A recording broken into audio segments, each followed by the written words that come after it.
வாசல்ல பிடிச்சாடணும். நான் எதனா திட்டுனா பண்ணேன் ராஜா உன்னை பள்ளி கொடுக்க பண்றேன்னு சொன்னது நைனா நான் வர நைனான்னு வந்துருச்சு பாரு என் பிள்ளை பள்ளியிடம் செல்ல வேண்டும் முன்னை பலி உடைத்து வந்து போலாமா போலாப்பா சவா தற்போது உன்னை கொண்டு சென்று வழியை உடைத்து வரமதை வளைக்க செய்ய ஓடிவா எனக்கு ஒரு கடைசி ஆசைப்பா நீ வாங்கி திறந்து பேசி அண்ணால் நாள் வரைக்கும் ஒரே புள்ளியாச்சா ஆசையா வளர்த்துட்டேன் எதை கேட்டாலும் இல்லை என்று நான் உரைத்தது கிடையாது அனைவத்தையுமே நிறைவேற்றி வச்சுக்கிறேன்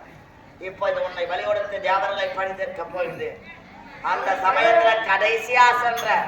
அதை நான் நிறைவேற்றி அப்பா தாய்க்கு தலைமகன் யாருப்பா உன்னுடைய தாய்க்கு நீ தரக்கும் இல்ல நான் தானே தலைமகன் முன்னதாக ஏன் அப்பா என்னென்ன ஈமத்தலுக்கு செய்வாங்களோ அதுகள் எல்லாம் அம்மா உயிரிழக்கும் போதே செஞ்சிருப்பா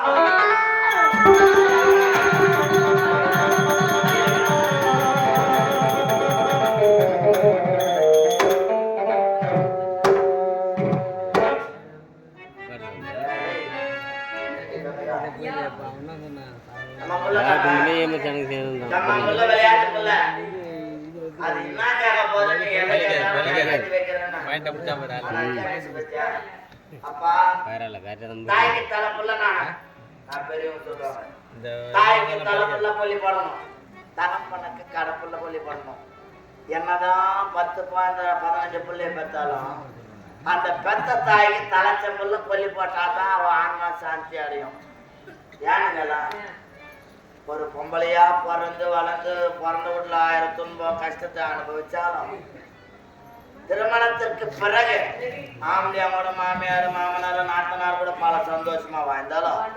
ஆம்படியாவோட இல்லற வாழ்க்கையில இணைந்து கொஞ்ச நாள்ல ஒரு புள்ளைய பெற்று எடுத்துதான் அந்த புண்ணியவதி சந்தோஷமா இருப்பாங்க பாவம் இன்னும் சில ஜென்மங்க பாவப்பட்ட ஜென்மம் ஏதோ ஒரு குழந்தாவது இல்லாம இருக்கலாம் அந்த பொங்கலை குழந்தைப்பா எதுக்குன்னா வெளியே வரலாம் ராஜா அது சும்மா தொழிலில் அந்த வெளியே நடந்து போவான் அந்த குழந்தை வரும்போது என்ன சொல்லுவாங்க அது புள்ள பேசாத எதிரில் வந்துட்டாலே அவளுக்கு பொறுமையா பேசுவாங்களாம் அந்த சமயத்துல அந்த பெண்ணுடைய மனசு எப்படி தெரியுமா இருக்கும் ஒரு தேல் கொட்டினா எப்படி வலிக்கும் ஒரு தேல் கொட்டினா அந்த குடைச்சல நம்மளால தாங்க முடியாது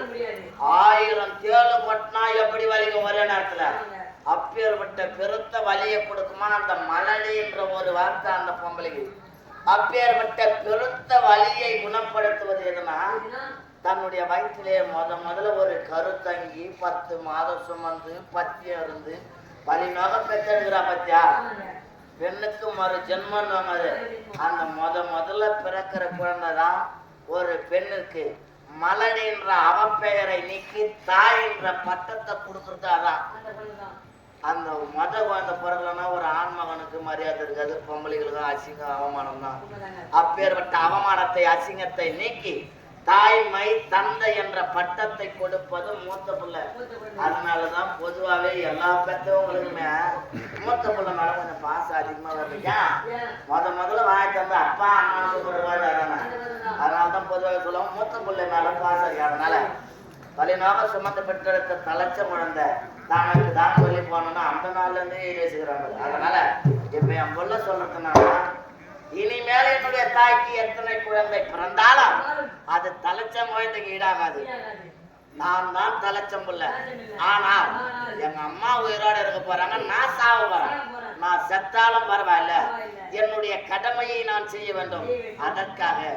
உயிரோடு இருக்கக்கூடிய என்னுடைய தாயை பிணமாக அமர வைத்து அவளுக்கு செய்யக்கூடிய ஈமகாரியங்களை அவள் உயிரோடு இருக்கும்போது நான் செய்துடுறேன் அப்புறமா பலிபடுத்து வரேன்றான் நானும் நிறைவேற்றி வைக்கிறேன்னு சொல்லிட்டேன் இல்லையா அது நிறைவேற்றணுமா இல்லையா இந்த உலகத்துல கொடுத்து வச்ச புண்ணியவதியான நீதாண்டி ஏனென்றால் பெத்த பிள்ளைங்கன்னா குடிச்சிட்டு சுத்துதான் குடிச்சிட்டு குமாரங்கோட சண்டை போறான்னு நீ யாரும் பார்த்து செத்ததுக்கு அப்புறம் ஆனால் நீ பெத்த புள்ள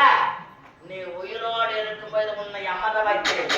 உனக்கு ஈமகாரியங்களை செய்ய போகின்றான் அவன் செய்து முடிக்கின்ற வரைக்கும் நீ ஒரு பிணமாக அமர வேண்டும் வேற